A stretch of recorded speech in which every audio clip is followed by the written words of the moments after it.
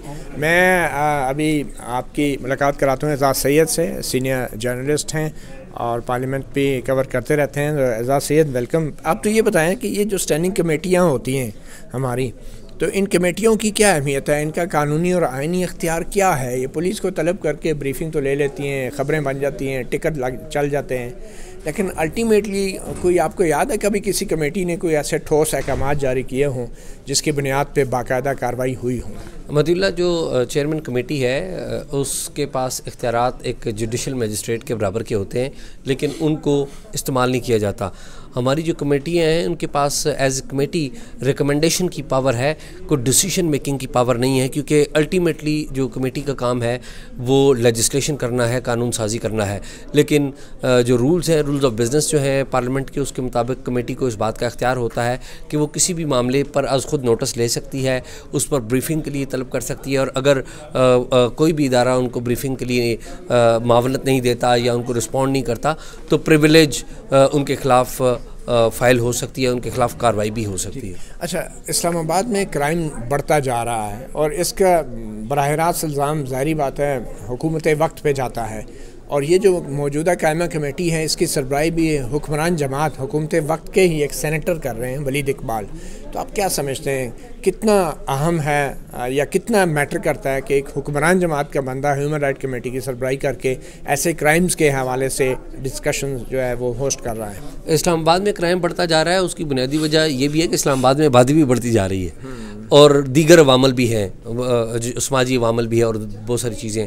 इस मौजू पे हमने बड़ी आवाज़ उठाई थी उस वक्त भी जब इनको चेयरमैन बनाया जा रहा था, और इस पर अपोजिशन जमातों ने बड़ा गैर ज़िम्मेदाराना किरदार अदा किया था। पाकिस्तान पीपल्स पार्टी ने, पाकिस्तान मुस्लिम लीग नून ने, बिलखसूस मुस्लिम लीग नून ने बारगेन कर ली थी, ये पार्टी देकर डिफेंस की कमेटी जो है वो हासिल कर ली थी। और मुशाहिद हुसैन साहब आज इसके एज अ मेंबर बैठे हुए थे। मुशाहिद हुसैन साहब जो कि डिफेंस कमेटी डैमेज कंट्रोल किया कुछ, तो वो इसमें मेंबर है।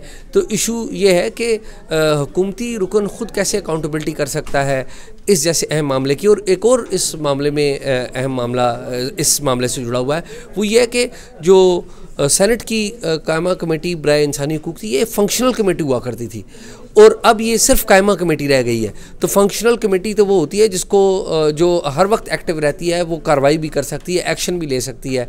अब ये रिड्यूस होकर सिर्फ स्टैंडिंग कमेटी रह गई है और इसके दांत जो हैं, इसके पंजे हैं, वो निकाल दिए गए हैं और गुफ्तन नशस्तन और बर्खास्तन वाली सूरत हाल है। ये बर्खास्तन वाली बात से याद आया कि डॉक्टर शीरी मज़ारी जो मिनिस्टर फॉर ह्यूमन राइट्स हैं वो भी बनफ्स नफीस इस मीटिंग में शरीक हुई, जो कि कौमी असम्बली की जो कायमा कमेटी है ह्यूमन राइट्स की बिलावल भुट्टो जरदारी साहब की सरबराही में, उस मीटिंग में ये नहीं अटेंड करती। मैंने जितनी मीटिंग्स देखी उसमें नहीं आई डॉक्टर शीरी मज़ारी।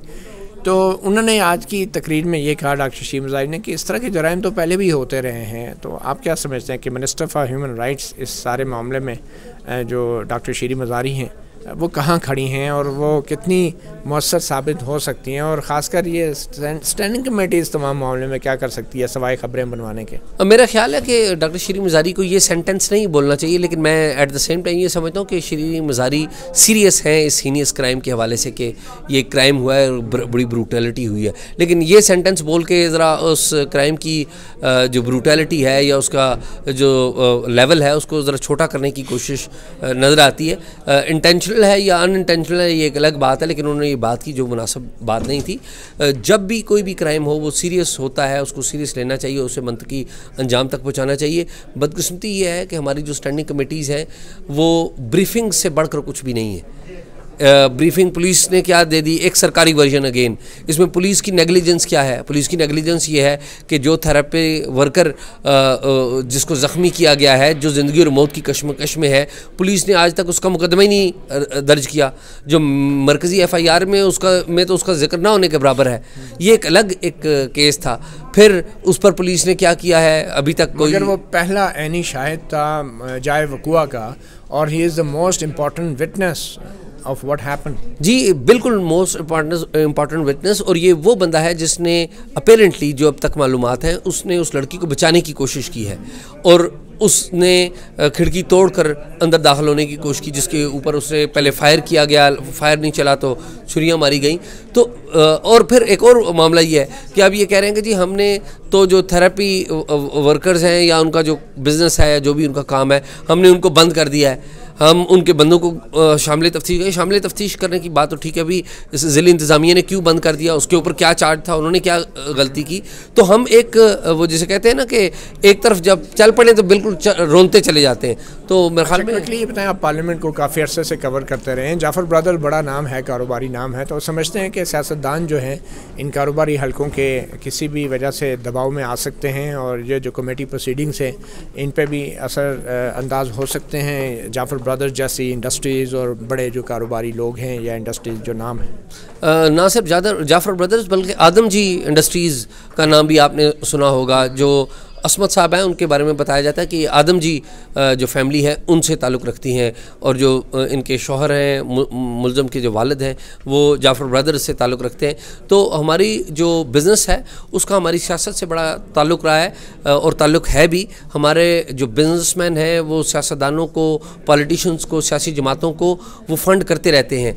इस केस में क्या होगा मुझे नहीं पता क्या होगा, लेकिन ये एक ट्रैक रिकॉर्ड मौजूद है कि बिज़नेस जो है वो पार्लियामेंट में अपनी मनपसंद की जो लेजिस्लेशन करने के लिए फंडिंग करता है, मनपसंद की हुकूमतों जिनके साथ उनकी अंडरस्टैंडिंग होती है उनको फ़ंड करता है।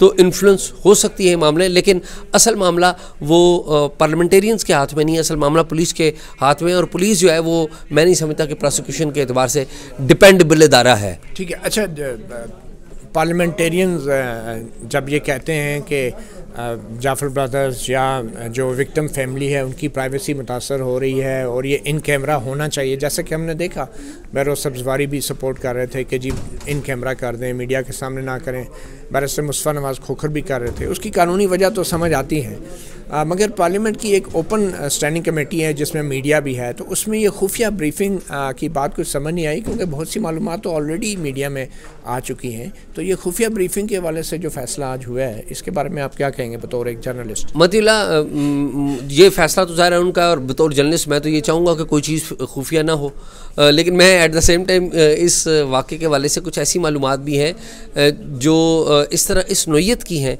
जो मैं आपके टीवी चैनल पे भी शायद नहीं बयान कर सकूं, या और साकिब को भी मालूमात थी ये जो, कि वो कुछ ऐसी मालूमात भी हैं कि एक इसमें यंग लड़की वफ़ात पा गई है, उसे ब्रूटली कत्ल कर दिया गया, उससे मुंसलिक ऐसी बातें हैं जो इस सारे क्राइम में, इस सारी कहानी में उनका एक किरदार है। तो मेरे ख्याल में अब पार्लियामेंट ने एक फ़ैसला किया है, ज़ाहिर कमेटी जो है वो पार्लियामेंट की एक्सटेंशन है, तो जो भी उन्होंने फ़ैसला किया है ज़ाहिर है पार्लियामेंट का फ़ैसला और उनकी कमेटियों का फ़ैसला मुकदम है। और आमतौर पर जब कैमा कमेटी के इजलास होते हैं, बड़े बड़े अफसरान आते हैं, बयान देते हैं, इन कैमरा ओपन प्रोसीडिंग होती हैं, तो उसका नतीजा क्या निकलता है? क्या कोई रिपोर्ट मरतब की जाती है और क्या ये कैमा कमेटी अपनी रिपोर्ट जो है कि हाउस के सामने रखती है?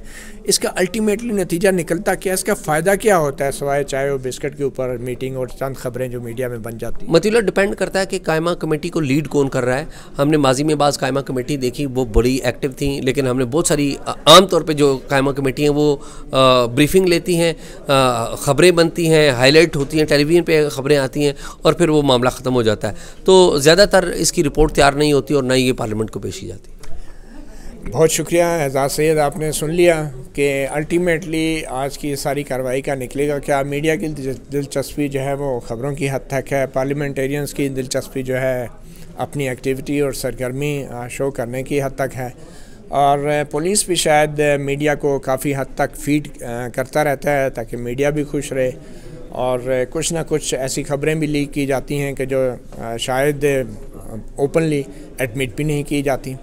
मगर आज की ये जो सेनेट की प्रोसीडिंग है, इसकी अहम तरीन बात यह है कि बाहर महज़ब और जमहूरी ममालिक में इस तरह की जो स्टैंडिंग कमेटीज़ होती हैं जिनको पार्लियामेंट एट वर्क कहा जाता है, उनकी प्रोसीडिंग को बराह रास्त दिखाया जाता है ताकि आवाम को पता चले कि उनके मुंतखब नुमाइंदे जो लाखों वोट लेकर आए हैं वो जो ताकतवर हुक्काम हैं उनको कैसे जवाबदेह बनाते हैं और किस तरह उनकी जवाब तलबी करते हैं इस तरह के घिनौने वाक़यात के बाद। तो आज की ये सैनेट की जो कमेटी की मीटिंग है, ह्यूमन राइट्स कमेटी की, और दूसरी जितनी इस स्टैंडिंग कमेटी की मीटिंग्स हैं, अगर उनको बराह रास्त पाकिस्तान के अंदर टेलीविज़न पे दिखाने की इजाज़त दे दी जाए तो यकीनी तौर पे इस पार्लियामेंट का भी और इन स्टैंडिंग कमेटीज़ की भी कुछ इज़्ज़त बनेगी, कुछ वक़ार बनेगा, और लोगों को एक ओनरशिप आएगी पार्लियामेंट के अंदर।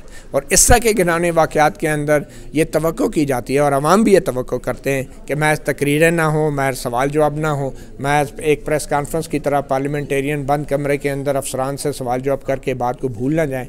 इसके ऊपर बाकायदा इसको परसू करना चाहिए और कैमा कमेटीज़ की तरफ से रिपोर्ट मरतब होनी चाहिए, और इस रिपोर्ट की बुनियाद पर आइंदा के लिए कानून के अंदर जो नकाइस हैं, जो लूप होल्स हैं, उनको दूर किया जाए, ताकि आइंदा ऐसे घिनौने जराइम के मुर्तकब अफराद जो हैं वो किसी किस्म के लूप होल का फ़ायदा उठा के सज़ा से बच ना सकें। आपको इस नूर मुकद्दम केस के हवाले से आइंदा भी अपडेट करते रहेंगे। मतिउल्लाह जान MJtv को इजाज़त दीजिए। अल्लाह हाफ़िज़।